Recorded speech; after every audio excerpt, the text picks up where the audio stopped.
All right, we're going to get started. Thank you, everyone, for joining us. My name is Angie Sanchez. I am a PhD student at Michigan State University in the Department of Geography, Environment, and Spatial Sciences.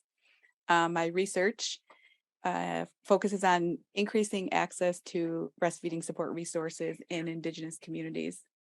So this is just some of the work that I'm doing along my educational journey.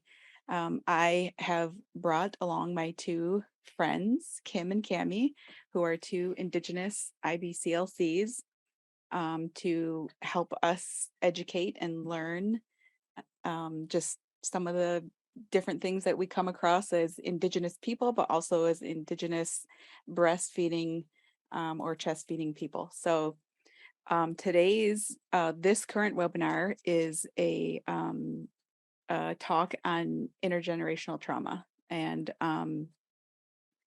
I'm going to pass it over to Kim and Cami to let them introduce themselves, and then Cami can take it away after that. So thank you for joining us. Kim, do you want to introduce yourself first and then Yeah, we can kind okay. of go into Yep. it? Good afternoon. My name is Kimberly Morsalis. Dene. I am from Navajo Nation, born in Tuba City, lived most of my life in Phoenix, Arizona.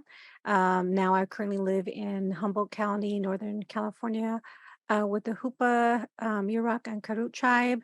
I'm a lactation consultant and been doing this work for a long time with Cami, and yeah, looking forward to hearing this really great presentation that I actually think was Cami's first presentation I heard years ago, and it's still very powerful. So I think you guys are all going to enjoy. I love listening to this one, and yeah, thank you for being here, and we look forward to interacting with questions and comments, and I'll let Cami introduce herself. Yeah. I'm Petu Washtemi Takiapi. Good afternoon, my relatives. My name's Cami Goldhammer. I'm Sister Tinwakatan from South Dakota, and I live in Duwamish Territory, also known as Seattle, Washington. I'm a lactation consultant, and I'm a licensed clinical social worker. And so that's actually how I came into the field of lactation, is as a therapist first. And so this presentation is going to be pretty heavy me. I'll be doing a bulk of it, and then maybe at the end we'll have more time for Hmm. conversation Hmm. between the three of us too, Yeah. depending on our questions that we might have. Um, but we're grateful for you all being here with us. You may have been on our earlier session with Melissa and Nate, so it was a really wonderful session on parenting and breastfeeding, and just speaking with the Indigenous family about their experience. And yeah, and so now we're going to be talking about uh, historical trauma and unresolved grief and how that impacts breastfeeding.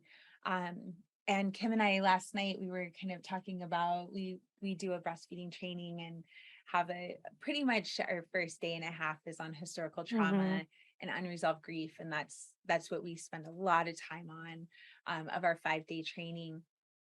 And so originally we were kind of thinking like, oh, we'll just do that session, Hmm. with minimal discussion and actually get it done in an hour and a half instead of a day and a half, which is what it takes in the class. And we have, a couple dozen people wanting to talk about the things we're bringing up.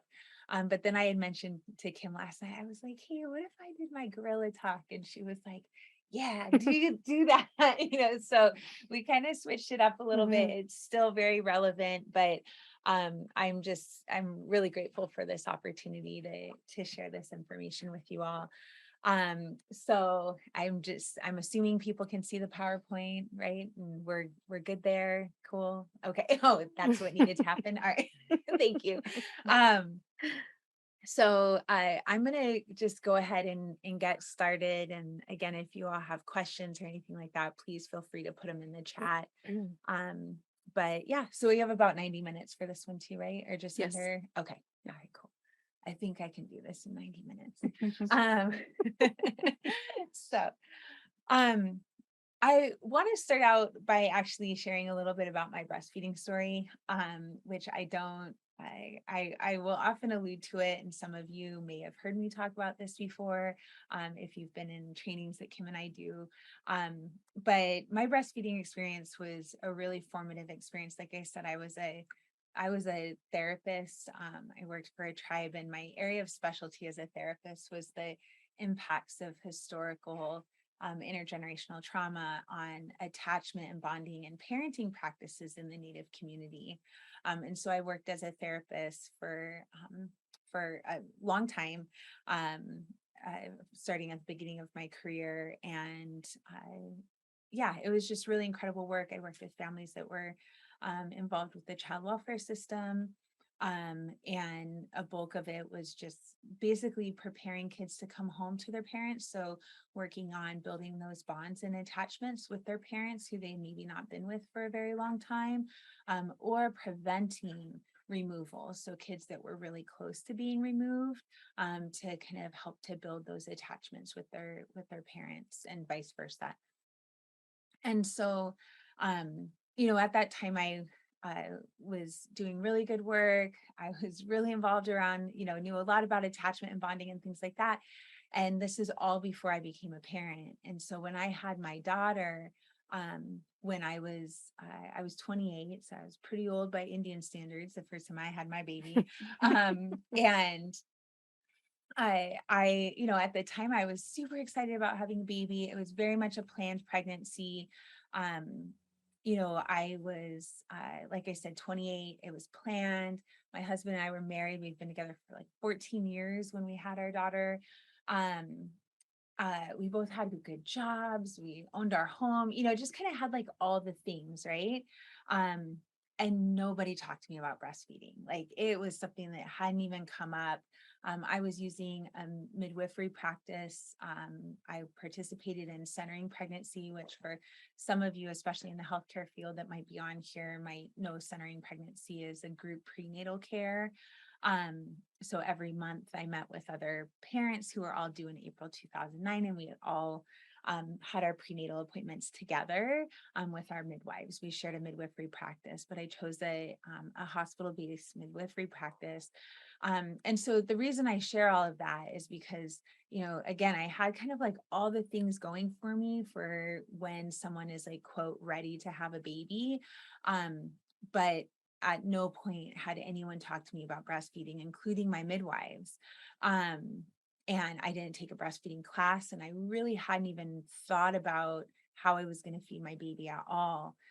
So when I went in to have my daughter, and I was 42 weeks, and so my midwifery practice was going to have to transfer me out of their care because in the United States, 42 weeks is kind of the threshold for being low risk. So if I was to stay pregnant a minute longer, we were going to die, and, like had to be transferred out of care kind of thing. So, I ended up choosing to be induced with my midwives because I knew them, I loved them.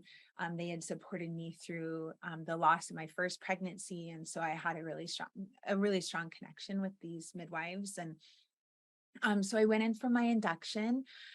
And as my nurse was kind of getting me hooked up and getting me ready for that, we went in late at night. It was like 10 or 11 at night to start the induction. And so as she was getting me ready, she said to me, so you're going to breastfeed your baby, right? And she was the first person that had ever said anything to me about breastfeeding. Again, I didn't really think about breastfeeding. I also didn't think about not breastfeeding. Like I didn't have bottles at home. I didn't have formula at home. Like I hadn't really thought about it at all. And, just her assumption that of course I would choose that for my baby I was like, yeah, I guess I'll give it a try. And I take a lot of pride in being a breastfeeding mom that decided to give it a try at the hospital, because I know that can be frustrating for a lot of healthcare providers to hear someone say that. And they think like, oh, they're going to try and it's not going to, they're not going to try very hard, or they're going to just do it while they're here. Or, maybe I just like, I'm not going to put as much effort into them because they're just, it's just like a try. They're not even thinking about it. But, again, I take a lot of pride in being a mom that chose to try because it literally changed my life.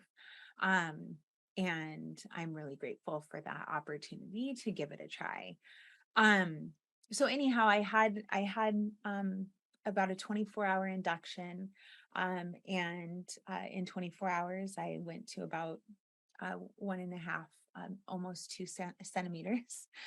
So it was decided at that point that the induction, this was kind of a failed, what would be considered a failed induction. And it was, and my baby was no longer tolerating the Pitocin. Um, and we made the decision to move forward with a cesarean section. So, a little bit about my cultural teachings as a Dakota woman, is that we believe, or we are taught that our babies are in the star world. That's also where our ancestors are. So it's kind of, it's the same place. It's where our babies come from, and it's where we go to at the end of our life. And um, and our babies choose us. So our babies choose, kind of look down at all the parents in the world, and they choose you as the parent. And so for me, that happens while you're in labor. And then when we go through transition, which for folks that have had a vaginal delivery, like, you have this time period where you go from kind of labor or early labor to pushing, and that period between those two phases is called transition. Um, and our teaching, and what our teachings teach us, is that that's when we go, we cross over to retrieve our baby. And so we are quite literally, as a birthing person, straddling those two worlds. We have one foot in the star world, and we have one foot here on earth. And we're very close to crossing over at that time, which is why it's so serious. And for a lot of people, it's a really intense part of labor. Um, and so with a cesarean birth, we don't have that. So, for folks that have had cesareans, like, we don't have that time, that transition, um, when we go through that. And so when I had my cesarean and my baby came out, and she went straight skin to skin to my chest. My nurse, her name was Lila, was really special, and she had come back 2 hours early on her shift the next day to be with me for the birth of my baby, because we had spent about 10 hours together for when I first was induced. And so I was during that time, like, Lila was really advocating for me to have skin to skin with my baby in the OR. This was 13 years ago, over 13 years ago. And so that was not a typical experience for cesarean births, but I got it. So I had skin to skin in the OR. My baby went straight to my chest. And then, Lila was like, okay, it's time to breastfeed your baby. And she, opened my gown, and she said, she was holding my baby, and she's like, oh, you have the perfect breast for breastfeeding, and it was something that, like, I was like, oh, cool, like, okay, let's do this. It really, like, built up a lot of confidence in me, which is not something I had thought much about my breasts at all before. Um, and so she put my baby skin to skin, and then she started showing, those hunger cues. And so that's when she latched on for the first time. And in that moment is when I believe I went to retrieve my baby. And so Dylan and I, my daughter's name is Dylan, instantly, like, upon her latching, her and I, in my head, left the OR. Like, we were physically still in the Mhm. OR, being stitched up and everything like that. Um, but we weren't there. So where we were is, it was dark, and all I could see was Dylan nursing. But it wasn't a scary experience at all, but I couldn't hear or feel or see anything else going on around me. And then all of a sudden I felt like we were being watched, or that there was someone there with us. And so I was, looking at Dylan. She's nursing for the first time, and we're just, like, looking at each other. But then I felt that other presence, and I looked up, and what I saw was people looking back at me. And it was women who were looking back at me, and I instantly recognized them as my people, as my ancestors. And what was really incredible about the experience is that they were happy, and that they were smiling. and that I could tell they were, and I cry every time I talk about it. I'm sorry. But I Me could too tell right they were, now. I could tell they were really proud, like really proud of, me, because I was, for the first time, in several generations, um, really going to be able to feed my baby. So, no one had breastfed in my family since my great grandfather was removed from his mother, Mary St. Cloud. He was removed at about a week old, and sent to an orphanage connected to a boarding school, along with his brothers, who were taken to boarding school at Carlisle. And, and so I think about him, and him being, quite literally like ripped from his mother's breast. And so he didn't get to experience that full breastfeeding experience of being breastfed for a long time, and instead was, raised in a different way. And then we had, my grandma and my auntie didn't breastfeed. And then my parents, when they had me, they're like, it never crossed our mind to breastfeed you. It just didn't even occur to them. And so for them, I really see it as like, that's where that ancestral knowledge was lost, right? They just didn't even know it as an option. And so for me, like when I made that decision and was nursing my babies, I saw the women that came before me were happy and proud, and they were excited. Well, they were being healed, basically, is what I saw, is how I interpreted it. And so I just, we just spent some time in that space, and then it was time for us to go. And I was back in the OR, and, but I really see, for me, like breastfeeding was such a formative experience, because I believe that that's when I went to the star world to get my baby. That prior to that, she was still a body, right? She was a body, and I went and got her when we nursed, and that was when I became her mom. And so I just wanted to like share that story, because it's gonna come back in this presentation. So I appreciate you listening to me, and taking some time to go a little bit. It's not really off topic, but anyway, off the PowerPoint. So kind of thank you. Moving forward, for this, is I just want to start out with this. This is one of my favorite breastfeeding quotes, from James P. Grant, who's was the executive director of UNICEF, which is an international NGO that's committed to infants and children, specifically around food. So what he said is, exclusive breastfeeding goes a long way toward canceling out the health difference between being born into poverty and being born into affluence. It is almost as if breastfeeding takes the infant out of poverty for those first few months, in order to give that child a fair start to life and compensate for the injustice of the world into which it was born. And I think that this is, just a really beautiful quote to start with, particularly when we're talking about breastfeeding in the Indigenous community.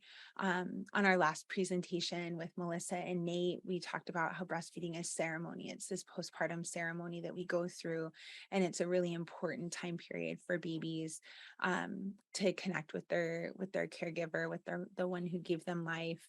And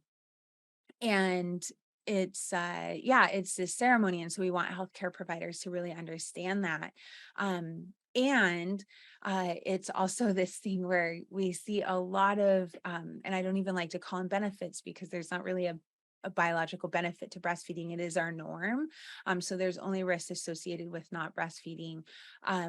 But when we look at the most vulnerable populations in the world, which is who UNICEF is focused on, is, those that are the poorest of the poor, the ones that are most disenfranchised around the world, right? That breastfeeding is something that is going to give those kids a leg up in life, and lay that solid foundation. And when we look at the health disparities within the Native community, as a whole, we are not much better off than the poorest of the poor in Africa or Asia or South America, Mexico, right? Like, it's really important that our babies get this milk, because we don't have guaranteed clean water. We don't have guaranteed access to healthy and safe alternatives to milk, right? And we just saw that with a massive formula recall that led to a shortage that is still going on. And so a lot of times we'll hear folks say, like in the United States, these aren't issues, or we don't need to worry about it because we have clean water, because we have access to formula, because we, have all these things. And that's just not the case. And it's certainly not the case for Native people. And then, I just want to be really cognizant too of being in Michigan. And I often say, like, when we talk about having clean water, I'm always like, tell that to families in Flint, right? Like, tell that to many of our communities that, thinking about a community that was predominantly Black, and the Black community has very low breastfeeding rates as well, and thinking about the impact that that water had on those babies who were largely formula fed for decades, of Mhm. having water that had uh, dangerous levels of lead and the impacts that that had on those kids. And we'll just never really know what that is. So anyway, all right. So I want to start out by just kind of defining trauma and what trauma is. So one is that the definition we're going to go by, because a lot of folks, we have different definitions of what trauma is, but the definition we're going to use for this presentation is that trauma is a deeply distressing and disturbing experience. Um, it's important to know that trauma is relative. So what that means is that every person, every body, two words, every body is going to interpret that a trauma differently. And you may have seen this, right? You can have one family that is in a car accident, and you have one person who is fine. Like, they drive around town, they just kind of got their car fixed, got back on the road. It didn't really change anything. And you have another person who was in the same car accident who is now, terrified to drive on the freeways, has panic attacks, gets freaked out, anytime something stressful happens in the car, that kind of thing, right? Same family, same traumatic experience of being in a car accident, but their responses were different, right? And we see this a lot between our own families too. And I know, uh, we've had with the ladies here in this space, like, we've had lots of conversations about our siblings and how our siblings are in very different places. Even though we may have experienced the same family growing up, some of the same traumas, it's still relative, right? And some of us have just different coping skills and survival techniques. Uh, so then when we think about intergenerational trauma, or historical trauma is the most common term, especially in the Native community that we use. This is the transmission of historical oppression and its negative consequences across generations. So this was first documented in Holocaust survivors. An epigeneticist named Rachel Yehuda is the daughter of Holocaust survivors, and she was a therapist, started out as a therapist before becoming an epigeneticist.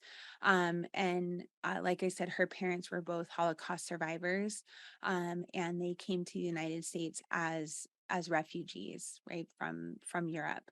And she had this experience, kind of growing up where she had a tough life, and she had a hard time growing up. Her parents exhibited a lot of, like, stress, anxiety, depression.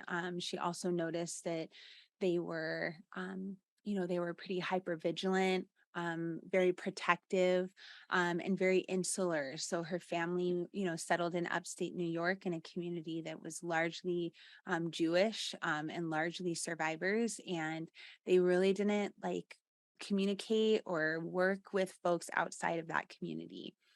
Um, and so yeah, like, it was just a hard time. And so and for Rachel and her sibling, like, they both had, struggles being the kids of parents um who had survived the Holocaust. And so she became a therapist and was working with veterans, or combat veterans, who were experiencing post-traumatic stress disorder, or PTSD.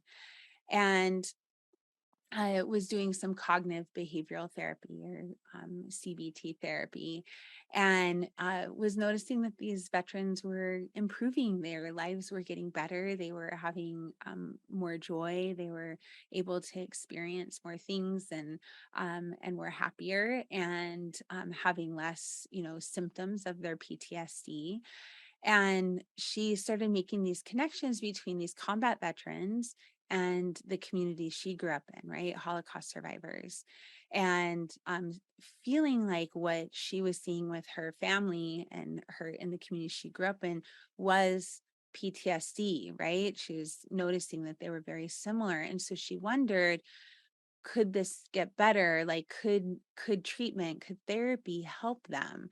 And so she, started interviewing community members about, seeing a therapist. Would you want to talk to someone about this? Have you ever considered seeing a therapist about your experience? And they said no, over and over and over again. And they said just no one would understand what we went through ever. And so she decided to open up the Holocaust clinic in upstate New York, where she was, focusing uh, on survivors of the Holocaust and providing culturally responsive mental health support to those people. She staffed her clinic with Jewish therapists, so they were from the community, right? They had specialized training as well, and they opened for business. And the phone calls started coming in that of people wanting therapy, because they were saying, they were talking about what they were experiencing. They used terms like we as if the trauma had happened to them, right? But what they were really, really surprised by is that it wasn't just Holocaust survivors that were calling. It was the children of Holocaust survivors and the grandchildren of Holocaust survivors that felt like their anxiety and depression and hypervigilance and these like impending feelings of doom that they were having, was a result of the Holocaust, even though they had never experienced it themselves. And so that's really how she kind of like started thinking about and documenting Holocaust survivors. And then we, of course, see this documented in other communities as well. I mean, we're going to talk specifically about the Native community, but I just want to acknowledge, the work that Rachel Yehuda did, and also that this is information that as Indigenous people, we've known since the beginning of time. Many of our communities know that what we do impacts the generations that come after us, and that, we pass down good and we pass down bad, and that's how it works. But it wasn't until it was documented in white people by white people that it was considered true by the general population. And we still see this today. You have to be pretty much like a crazy person to tell a Jewish person that the Holocaust doesn't matter to them, or that it was a long time ago and they should get over it. But that's something that Black and Indigenous and other POC communities are constantly told to do, that this was a long time ago, get over it, move on. And we don't say that same thing to white people who experience trauma. So just want to mention that. All right. So when we think about trauma and how it's passed down from generation to generation, this is a really interesting thing, and this is something that we don't get to go deeply into in our typical breastfeeding training or Indigenous lactation counselor training.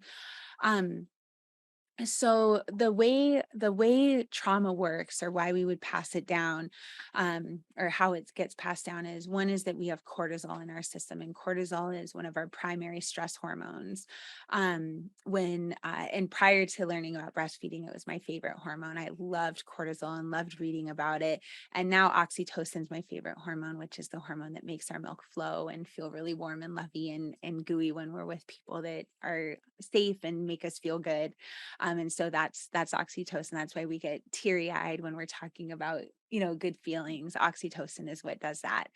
So, cortisol is one of our primary stress hormones. And what happens when we experience a stressful event is that our cortisol, it raises our glucose levels when we face this challenge. And for most of us, it's either going to be a fight or flight experience. So it narrows the arteries while epinephrine increases the heart rate, which results in like blood pumping really, really fast through our system, so we can like get out of there really, really quickly, or we might be able to fight harder, hit harder, that kind of thing. Okay, so for most people on the individual level, when we experience something stressful, we get that flood of cortisol, and that's what you feel, right? We often call it like adrenaline. So you just kind of get those butterflies in your heart because it's pumping really fast, or have a lot of energy. It might be hard to come down from, but we face that challenge, and then once we're safe, then our body is kind of like goes back to normal, and we're like, okay, like we can rest. We don't need to have all that, like we're safe. We don't need all that cortisol in our system, and let's kind of go back to norm. And so that's how most people experience it, is we have these floods of cortisol, and then it goes back down to normal. Okay. What we find though with people with PTSD or post traumatic stress disorder, or post traumatic slave syndrome, or post traumatic colonialism disorder, um, is that uh, people who have PTSD have, uh, instead of returning to normal, their levels crash. So most of us, if we have PTSD, our resting cortisol levels are low. So they're much lower than the average person. And this was really surprising to researchers when they were looking at this, because they kind of assumed like, oh, if someone has PTSD, then they're going to kind of be constantly on the lookout, right? They're going to have these high levels of cortisol at all times. And that's just not the case. We tend to have lower levels of cortisol. Um, and the reason for that is because we're going to have really strong reactions to certain events, right? So we can think about, like in the case of a war veteran, who may be with a firework or a car backfiring or something like that, is going to increase that cortisol level in them to where they like get this flood and like literally fear for their life, right? And then it floods their system, and then it crashes and just drops significantly because they had this big flood. Where someone like me, when I hear fireworks, I live in the 98118 in Seattle, which is one of the most diverse zip codes in the country. And we have a large Asian population in my neighborhood. It's kind of the BIPOC neighborhood of Seattle.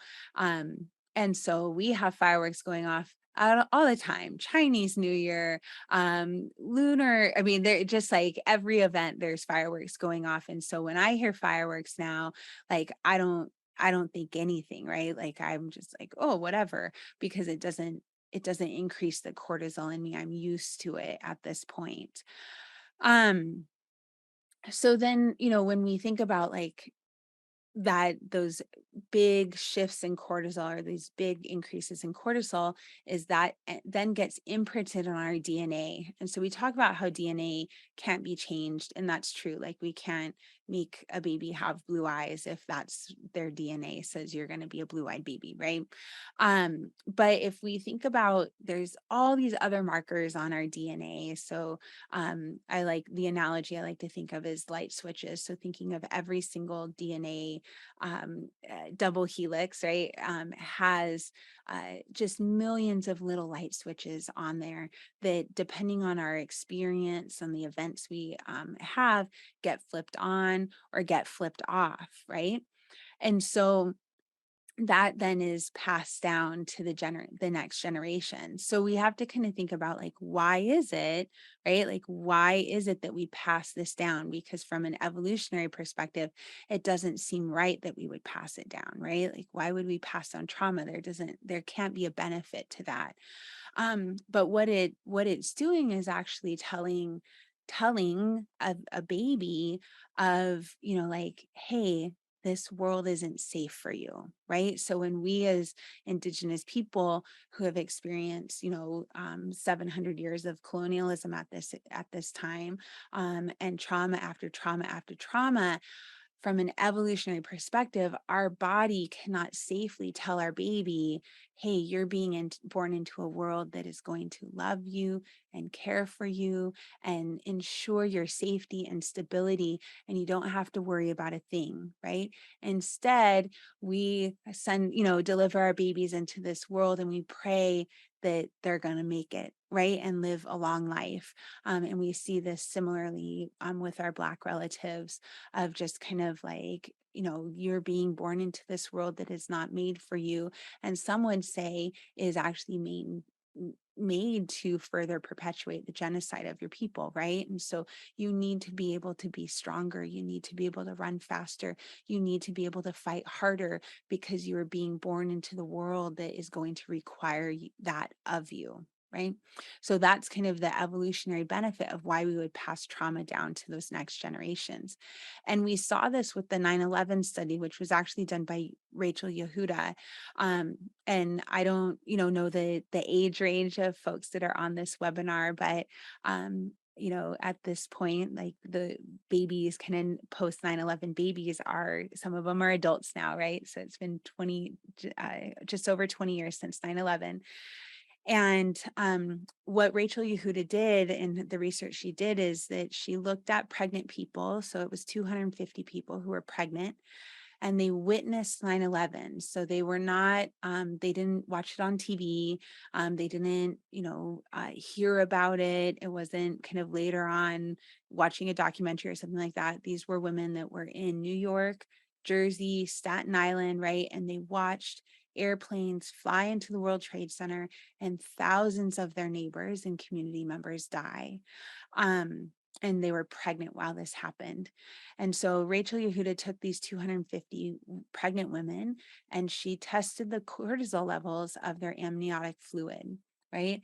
And then when those babies were born, she tested the cortisol levels of those babies. And what they found is that the babies whose parents had seen or witnessed 9/11 had lower cortisol levels than other babies, right? And if you remember, low cortisol levels is a sign of PTSD, right? So that's a sign of passing on trauma. Um, and when they broke down those 250 babies and looked at, where they were in their pregnancy, of kind of thinking about like, okay, a baby that was maybe 8 weeks in utero at the time of 9/11, that baby compared to a baby who was born that day, let's say, actually had more normal cortisol levels compared to the baby who was born on 9/11, 2001, right? And for folks that, you may remember, I was 21 or almost 21 when 9/11 occurred. And I remember, kind of like the conversations that were happening of like, I mean, most Americans were really wondering like, are we being attacked? Like, is this going to be a war? Like, is this like what is happening? Right? We had never experienced anything like that on US soil. Um, since outside of like Indian wars and things like that. But um anyhow, so I really kind of like looking at those babies that were like in, early first trimester, early second trimester, compared to those babies in the end of their second trimester and third trimester and born that day, is that those babies early on, their parents had more time to repair, right? They had a good 6, 7, 8 months maybe after 9/11 for that parent to process. Maybe they went and got therapy. Maybe, they talked about it with their community. They watched shows that talked about the experience. It was just conversations that were happening, and that all contributed to their healing, right?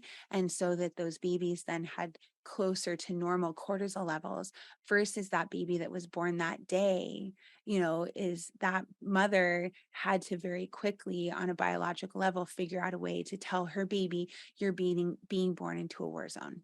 I don't know what's happening. right? And so that's why those cortisol levels were lowered so that that baby can get those floods, those big jumps of cortisol when they experience those stressful events.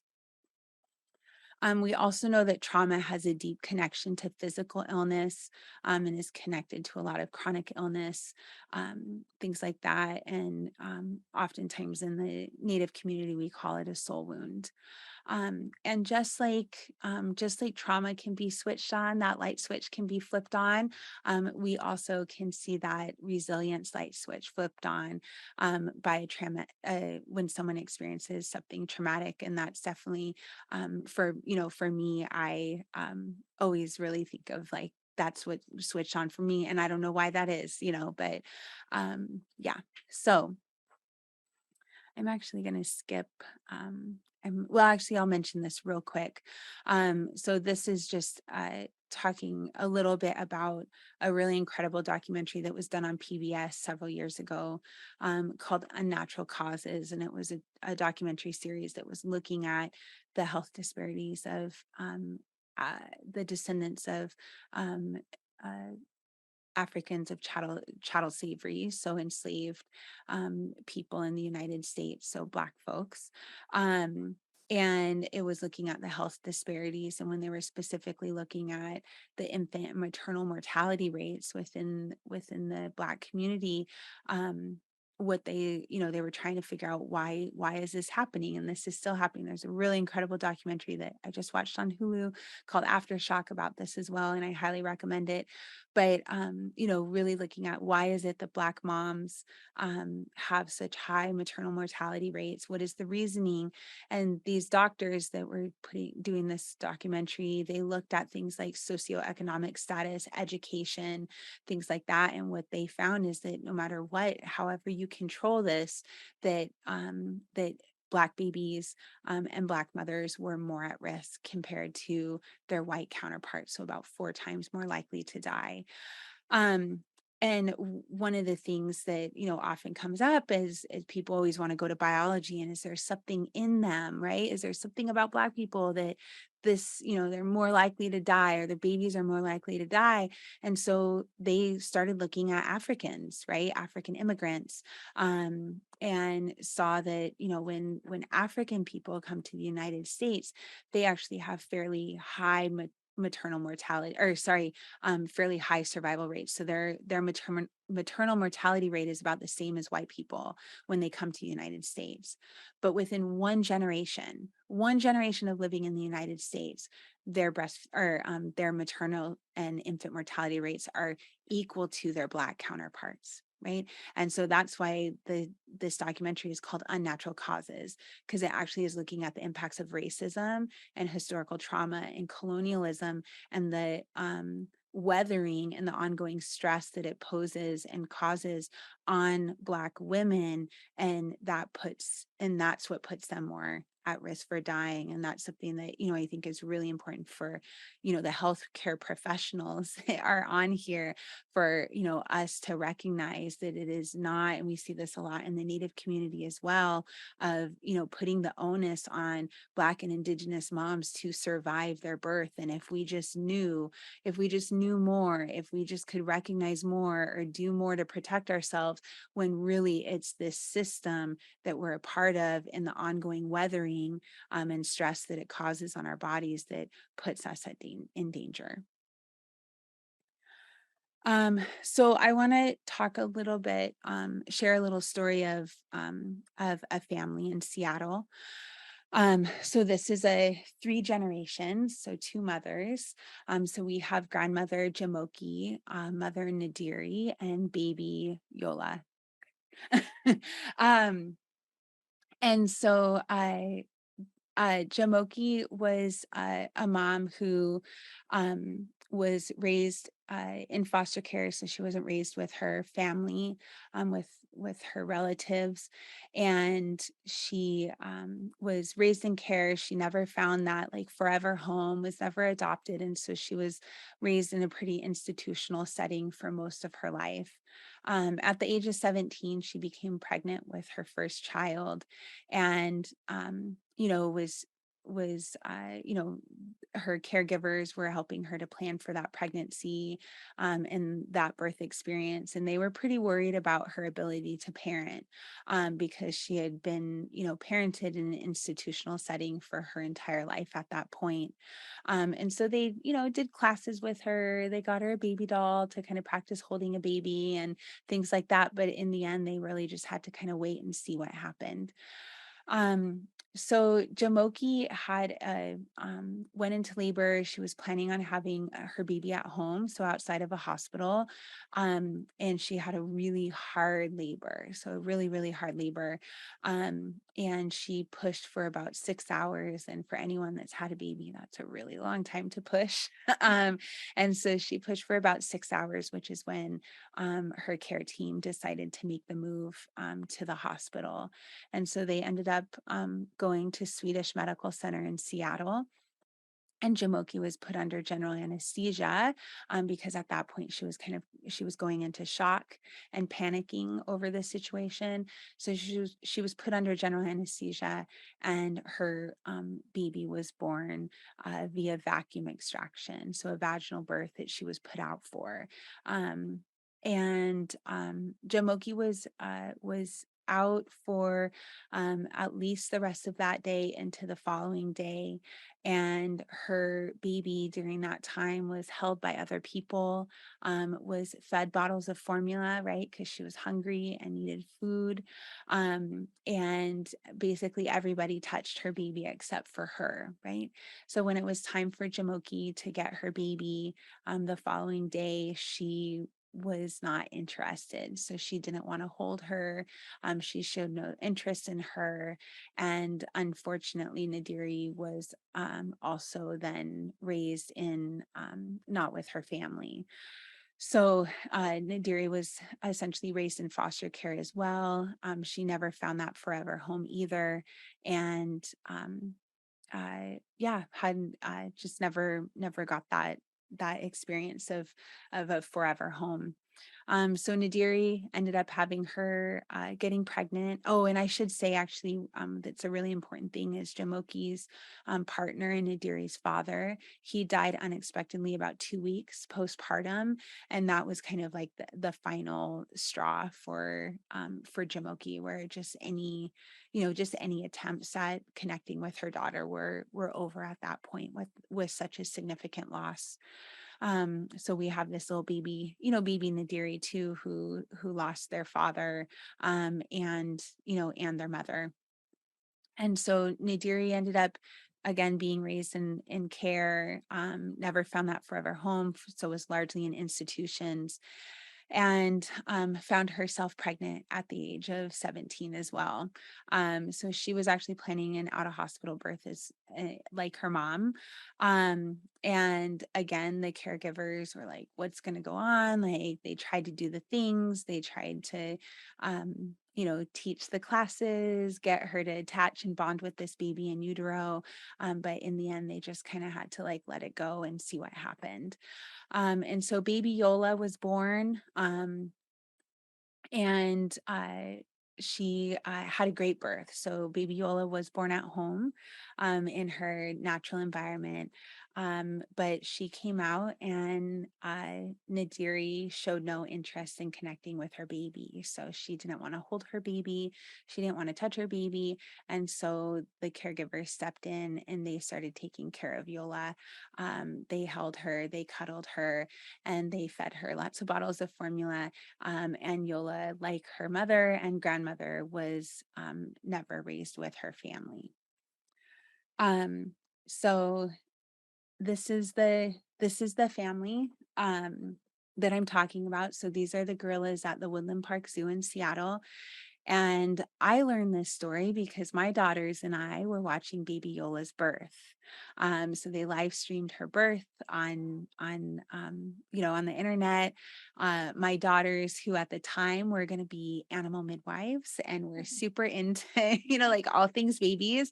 So we of course wanted to watch baby Yola be born. And we did. We watched her birth, and it was a beautiful birth. Nadiri did an incredible job. And Yola was born, at the zoo.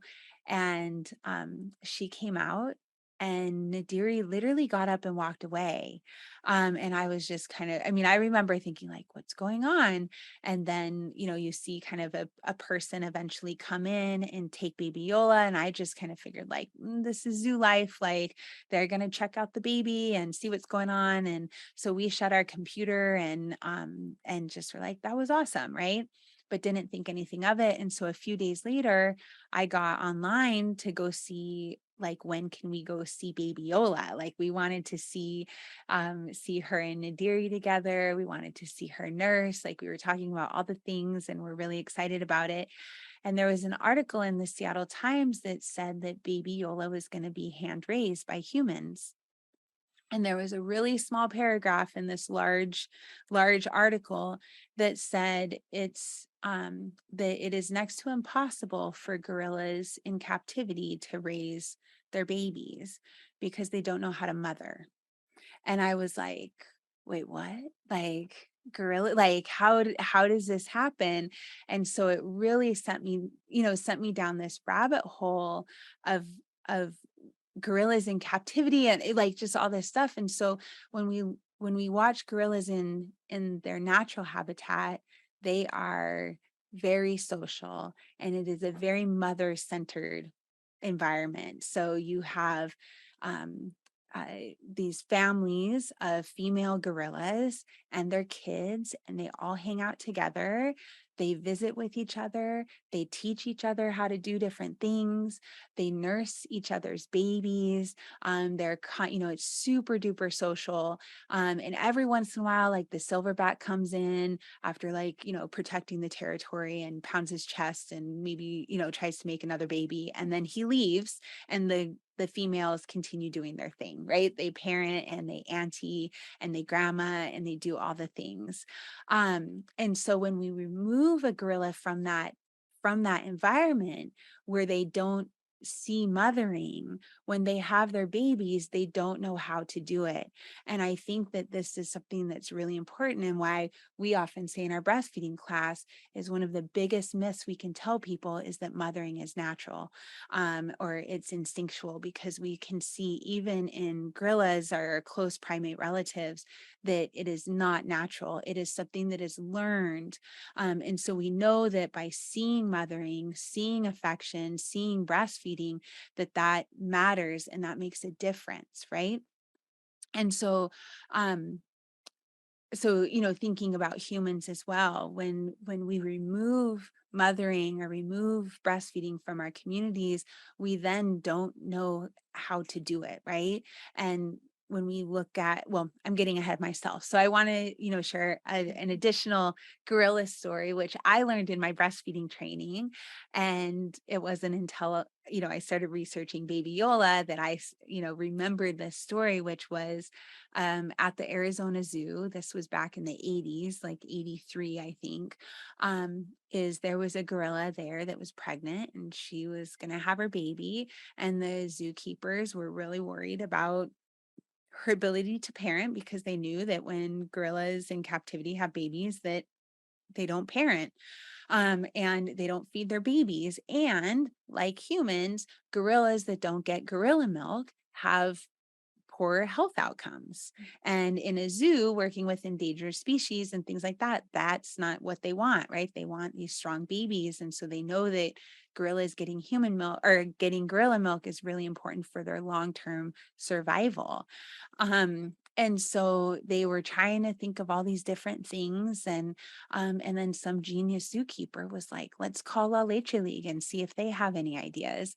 And La Leche League, for folks that don't know, is a peer-to-peer mother-to-mother support, breastfeeding support group that was started in the 1950s.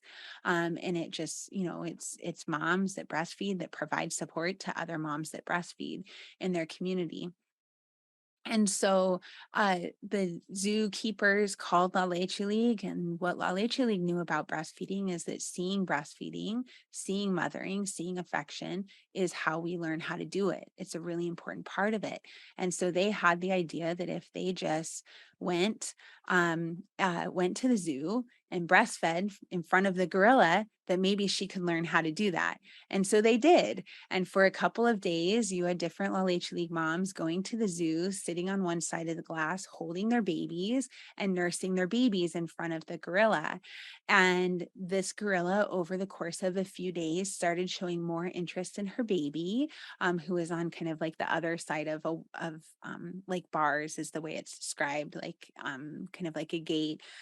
Because when gorillas don't bond with their babies, they practice infanticide, so they kill it. And so there is kind of a, if the mom doesn't bond, they're going to separate the baby. So anyhow, they ended up, the mom started showing more interest in her baby, and the zookeepers kind of crossed their fingers, lifted up those bars, and waited to see what happened. And that mom picked up her baby, walked over in front of the La Leche League mom nursing her baby, replicated how she was holding her baby. And that newborn gorilla did what a newborn human does when placed skin to skin on a lactating breast or body, is they started eating, right? And from that point forward, that mom raised her baby, and nursed her baby. And gorillas breastfeed for a really long time, like humans, so several years. And so yeah, it was just this really cool story. And so when I remember hearing it in my breastfeeding training, and I was like, yeah, that's not true. Like, there's no way that story happened. Like, I don't believe a second of it. But when I was posting about baby Yola years later, right, this is probably because baby Yola is like 4 or 5 years old now. My friend Melissa, who's a lactation consultant, old school lactation consultant, and lactation or La Leche League mom, she said that she was actually one of the moms that breastfed for the gorilla in Arizona. So her son was about 2 years old, and she went and she shared a picture. And so I was like, yes, it is a true story. I'm so excited to know that it's true. But what the lesson is from this is that we can reclaim, we can relearn, and we can reintegrate these practices in our communities. And yeah, so I just like that. So thinking about breastfeeding and what it does is that we know that breastfeeding has these healing capabilities. And this kind of goes back to, to my experience and seeing my relatives, and what, the healing that I saw for them is that, oxytocin is that love hormone. It's also the hormone that makes our milk flow. And we cycle that between mom and baby when we're nursing. So really high levels of oxytocin. It increases connection. And for parents and babies, there's a lot of power and independence. It really facilitates independence, which is oftentimes the opposite of what people think happens. Is that, if we breastfeed, then the baby's going to be too dependent on the mom and not able to be comforted or cared for by other people, which is just not the case. And we see a lot of independence in those kids. And then, one of the things that I said this years ago at a conference, and was like, I need to quote myself, is that breastfeeding is a weapon of mass construction. And so it really does kind of build all this up. And so thinking about what this means for those of us that are caring for families, and caring for families with a trauma history or a complex trauma history, is that, one thing that's really important to know about trauma is how much does the trauma actually matter? And it turns out it doesn't matter that much. What we really know is what happens after the trauma is what matters, right? And so for me, who had what would I consider a traumatic birth, a cesarean birth that did not go the way I had planned, I was devastated over it, and I was so sad about it. Is I had this amazing nurse, Lila, that at 2 o'clock in the morning, when I was just like teary-eyed in my hospital bed, grieving the birth that I wished I could give to my baby, is Lila kind of got into bed with me and just was like a shoulder to cry on. And she told me, I'm so sorry your birth didn't go the way you had planned and the way you had hoped for your baby. I know you didn't want her to be born that way, and I'm so sorry. And it was her voice that kind of lived with me for the next 18 months, really, of kind of like knowing I wasn't crazy, right? Like knowing that I wasn't wasn't wrong for me to feel that way, where, everyone else was telling me like, at least you have a healthy baby, or I had really wanted a home birth and kind of compromised with midwives in a hospital setting. And, I had multiple people, including my mother-in-law, say things like, aren't you glad you didn't have your baby at home? Right? Like, as if I should be grateful that I, had this cesarean, which was not actually life-saving. Like, my cesarean was a result of being a part of a system. And I did have a home birth after my cesarean. And so it was one of those things that the ways that we dismiss people and their traumas and what they're experiencing is unhealthy, right? But Lila was the one that validated my experience and gave me that space to grieve my birth and be so happy that I had a healthy baby, right? Like, those two things are not mutually exclusive. And so with we can see this with like 9/11, kind of going back to 9/11, is there was all these like, shelters and whatnot that were put up in Manhattan on 9/11. And all these emergency clinics. And so some folks walked into one and they were patched up, they were given a bottle of water, and they were sent on their way, right? Like, go home, that's it. And then others walked into clinics where they had trained trauma informed therapists, right? That did EMDR, and they sat down immediately after that experience and performed therapy, or provided therapy to that individual. And when we looked at those two individuals compared to each other later on in another research study, is that we saw that those that received loving, compassionate, therapeutic support after, right after 9/11, that they had better or lower levels of post-traumatic stress disorder, and less problems associated with their experience on 9/11 than those that were just given a bottle of water in a safe place to sit and wait, right? Um, and so that's what we mean by, what happens after the trauma is what matters. And so that's what brings us to us, right? As caregivers and those that are privileged enough to care for these families, is that, Maya Angelou says, people will forget what you said, they may forget what you did, but they will never forget the way you made them feel. And that's something that, as healthcare providers and those working with families during this time, is we have to remember, how are my actions going to make this family feel? Because that's what they will live with for the rest of their lives. That's what they will carry with them, right? They might get our words wrong, they might forget what we did or all the good things that we did, right? But if we made them feel insignificant, unsafe, unworthy, or that their experiences doesn't matter, then that's what they will carry, and they will associate that with us as their healthcare provider.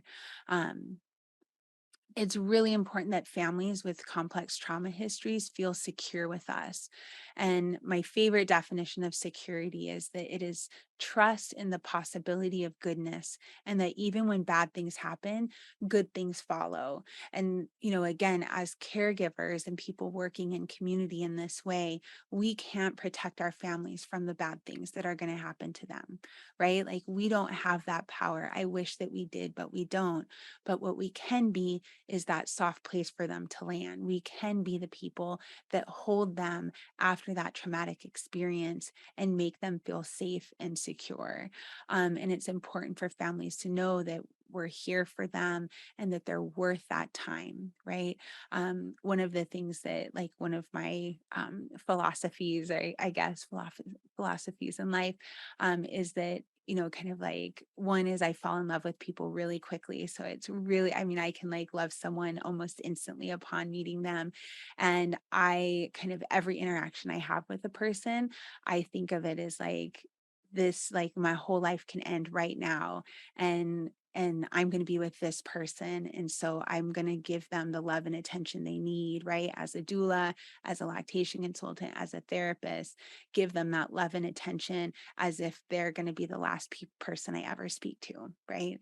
And so the other really cool thing is that we know that healing is transmitted. And so while we can go through these traumatic experiences and we can pass down trauma from generation to generation, what we can also do is heal and pass that down then to the generations. We can flip that light switch off, or back on, or whatever, like whatever happened with the light switch, whatever.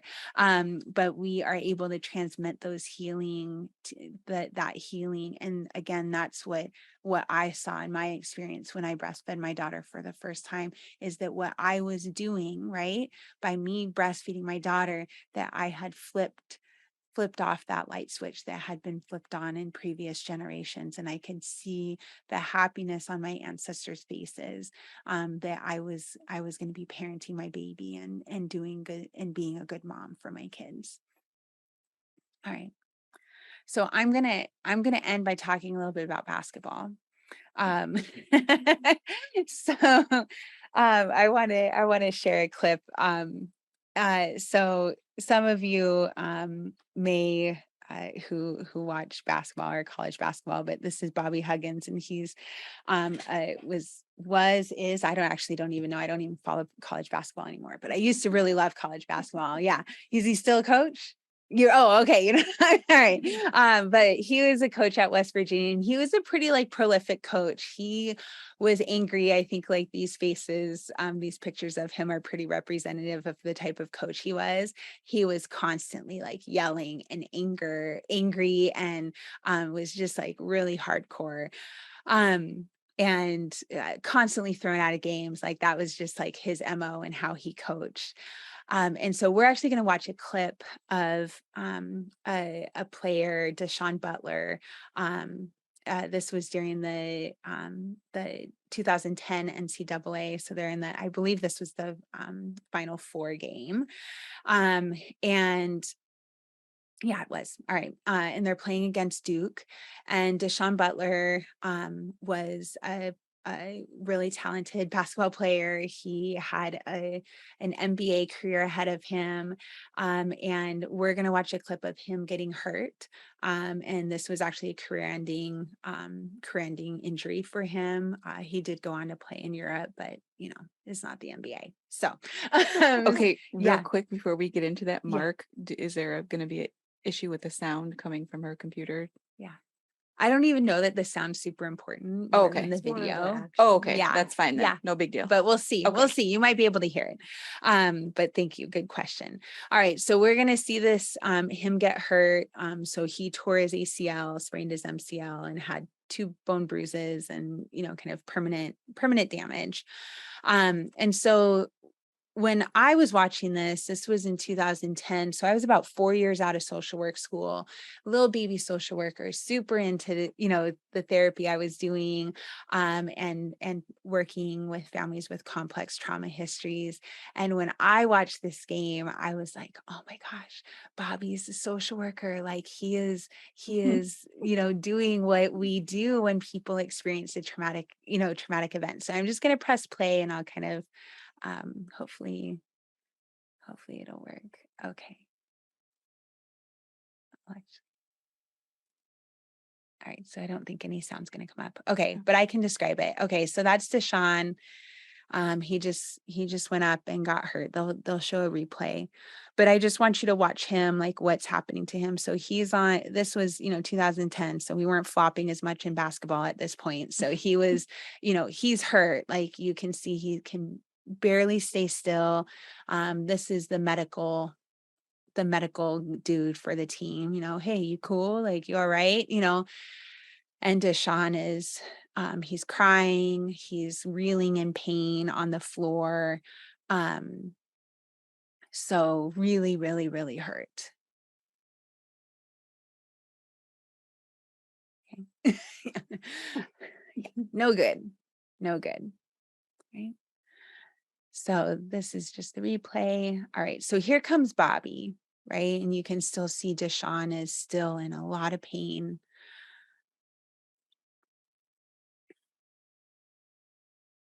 And Bobby's trying to play it cool. It's okay, buddy. You're going to be all right. I'm going to cry just watching this. Gosh. I've seen it 20 times. So he gets right down in his face, right? Centers him. And you can kind of see Deshaun at this point is calm. He's in one spot, right? And when he was asked later on what Bobby was saying to him, is he just said he was saying, I love you, Deshaun. You're gonna be okay. I love you. I love you. Right? Like all these things. I'm just such a crier. I'm sorry for doing it. But yeah, I just think it's just such a beautiful example of when people go through hard things, that when we're present for them, when we tell them we love them, when we're kind to them, that it eases the pain that they're going through. Okay. And that's what we can do working with families going through hard times. That's it.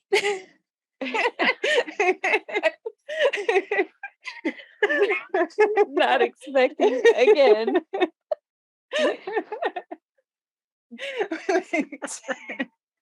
To be crying. Not With the prepared. with the basketball clip. I'm sorry. Oh my goodness. Oh my So God. thank you. That's that. That Um, was super awesome. Yeah. Thank you so much for that lesson, the talk. I was like literally the last 30 seconds. We're getting through a talk without crying. Oh no. I'm like, just Cammy's- wait. I can see Kim looking at me out of the corner of her eye every couple seconds, and I'm like, doing this to me again. Oh my gosh. All right. So I don't know how many folks we have on, or if there's any questions or comments. But we appreciate you all being here. Or thoughts or reflections. Mark, can you check and see if there's any I don't know if I can Yeah. see them questions Yeah, now they'll then. pop up if Oh, okay. people have any questions or comments. We'd love to hear from you. Yeah. Yeah, that'd be great if anybody has any comments or questions or reflections. Feel free to drop them in there. We will read them. Hi, Josie. Hi, Josie. Josie. I don't know if people can see, but she said, "Make watch for the presentation. Every time Cammie cries, I cry." Yes, same. Mhm. It's Come back good to me medicine. too. It's good medicine. We need to decolonize crying. It's okay. Right? That's gonna be my next shirt. Yeah, Decolonize crying. definitely. I like it. I think for me, I have just a couple or just one reflection, I guess. So this is my first time hearing this conversation. Kim was like, "It's a good one. Mhm. You It's got one of it." my favorites. Yeah. Yeah. So I'm glad that this is one of the things that we signed up for. I um am just like in awe, I guess, because a lot of things that we do, you don't really realize how much other things, other reasons for why we do the things that we do. And a lot of times we just like internalize that. Yeah. And blame ourselves. Like, how come I can't be, a super good mothering person like I see somebody else? Yeah. And it's not always our fault, And for those of us that are just learning about generational trauma and how these other things that didn't even happen to us, like they happened to our parents or our grandparents, and how those things affect us to this day. It's just important for us to learn about those things. And then because I don't know who's all on, if it is healthcare providers that that are on that are non-Indigenous, it's just important for you to understand that we have these things going on, and a lot of times we don't know Right. that it's going on, and the words that you use are going to make or break our breastfeeding relationships or anything really in any healthcare position. It may make us distrust healthcare workers for the rest of our lives because of words that might be used. And even though it may not be intentional on your part, it's the impact that matters, not the intent. And so I just hope that healthcare providers and just non-Indigenous people can get some good lessons out of this and reflect and be able to you know do better work and be social workers, be Yeah. Yeah. the Bobbies of the Right? world for their Yeah, no kidding. future clients. Yeah. And so yeah, I thank you. used I used to work in the hospital. I used to work with a social worker that used to tell Cami. Her name was Christine, and she taught me a lot about that type of um, care for people, And I taught her things about breastfeeding, and we worked really well together. And I used to always say, "Oh, I have the two best social workers I know that do so good." And I tell Christine, "You could be a lactation consultant," because she used to say all the right things I would say, and then she'd come and run in the office and say, "I said this, and I gave her," and it was Yeah. just so. And I was just like, "Oh, you would be so good if you became a lactation consultant." And but yeah, just what we say, how we treat people, because we don't know what they're going through, especially families that come in to have their births in a hospital, the trauma that they carry, and the things that they just don't understand that, and we carry a lot. And um, and sometimes I would cry with families, and because you understand, um, and hospital staff don't understand, Yep. and it's And hard. also note that things like ebb and flow, right? So like right now is probably some difficult times for Indigenous people because of what transpired in Canada with the Right. Pope Right. Yep. a few days ago. Right. Yep. That is like triggering for a lot of people. Yeah. It's triggering for me, and I'm not even, I'm not even Catholic. Like I'm Totally. not even, Yeah. Yep. and it shouldn't even be a thing for Yeah. me. But yesterday, well, the past few days, I just mostly stayed offline as much as I could because I was like, Yeah. I don't have it in me right now to see all of this and to witness Mhm. all this. And then Frankie sent me a text after um my husband picked him up, and all he said was, "Son wants you to know that he really liked the sandwich that you made him, and can you do that for him again tomorrow?" Yep. That was when I lost it, because I was like, how many of our relatives didn't have that opportunity Totally. because they were taken away Yep. as infants and as toddlers and as teenagers and stolen from their moms and dads and taken off to some I never seen him again, and never seen them again. That was when I lost it. I was like driving to meet you at the resort, like, oh my gosh. And so, especially for healthcare providers, you just need to understand that sometimes we're in a good spot and sometimes we're not. And it's not always going to be the same. I'm not always going to be sad about these things, but Right. it's like a day-to-day thing, or Totally. week to week, or Yeah. Yeah. month to month, or what's going on in the world. And we just never know. Yeah. You know, And most of the time, like we have the wherewithal or the ability to hold that space, right? yeah. When we're in labor, when we're in our postpartum Mhm. ceremony, we cannot hold that space because we Yeah. are going to Yep. do something that Yeah. is very intense, and so it opens us up, and we are very vulnerable in that Mhm. time where we can't necessarily hold that, and so it will come out to where, like, a provider can be like, what the heck's going on, like this person's crazy in there, Yeah. I don't know. Yeah. And it's like, well, did you watch the news, like, but we can't do that. We're like outside of that space, we maybe can explain that, right? Like, Yeah. or Mhm. bring that together or make those Yep. connections.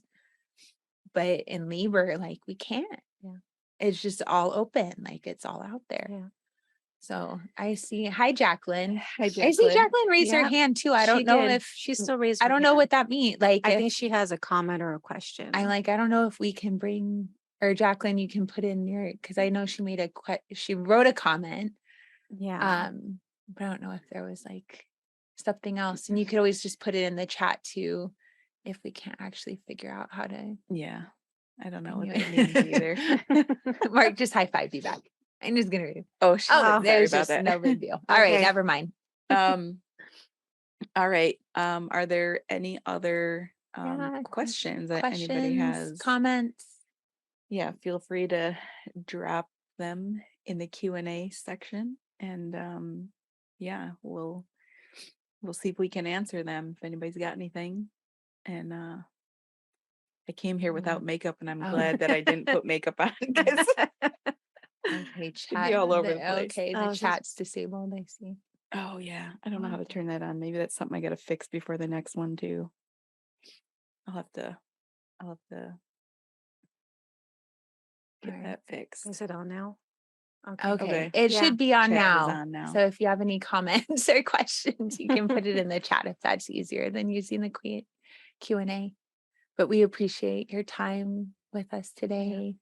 How did you find that basketball clip? I was watching the game. Oh, and then Oh. I just YouTubed it. I was Oh. watching the game and I Are was you like, sad? oh my God. Yeah, I'm like crying watching the And game. you're like, I'm gonna use this. And then I found, the YouTube of it. And then it was, like, Oh, That's awesome. yeah. I wonder if he knows that I use. that you use that clip and like Probably not. make a billion people cry every time you talk about it. Every time I hear Candy talk about that, I always cry. Okay. Okay. First Oh, one. she raised her hand on her first webinar Oh. because she didn't have her glasses and thought she was waving. That's awesome. Hi, Deb. Hi, Deb. Is that Auntie Deb? Yes. Hi, Deb. No, Hi, no, Deb. it's the other Deb. The other So it's other Auntie Deb. she's still an auntie, but Okay. not. Hi, We had two Deb. Debs. Yes. Glad to have you here. Yeah. And everybody else that's joined. Thank you so much. Glad Yeah. you're here. We had a super good conversation earlier, our first webinar. It was awesome. It was so good. Yeah. And after it was all said and done, I was like going through and trying to figure out where the recording was being downloaded to. Nothing happening. Not happening. And I'm like, no, it did not record. It didn't record. And it was such a good conversation. And I'm so bummed that it didn't record because you guys would have enjoyed it. However, I sat with my feelings for about 10 minutes. I was a little bit mad. And then I'm like, you know what? Something Those they're just teachings meant to be. were just for the people that were there. Yep. And that's that. Yep. So get over it. Yep. So I took a breath, We didn't miss it. So. moved on. Exactly. We didn't miss We it. got it. We're good. So that conversation will not be posted, but the rest of these conversations will be posted on the website at some point in the next, who knows? I don't know how long it takes. I'm not a tech person. So we'll get it posted. Other than that, I don't see any other questions. So we are just gonna, I think, wrap it up with that. Yeah. Thank you all for joining if you're here. If you enjoyed the conversation, you think some folks need to learn some of the topics that we will be discussing over the next 3 days. We have now 7 more webinars that we'll be doing between today, tomorrow, and Friday. You can find all the information about those webinars and the registration links for them on the website, nooniproject.com. Feel free to sign up and get yourself registered and join us for the next few conversations. So miigwech to you both for being here and helping us. And again, thanks, Mark, for the production. We'll see you guys at the next one. See ya. Bamapi. Toksha.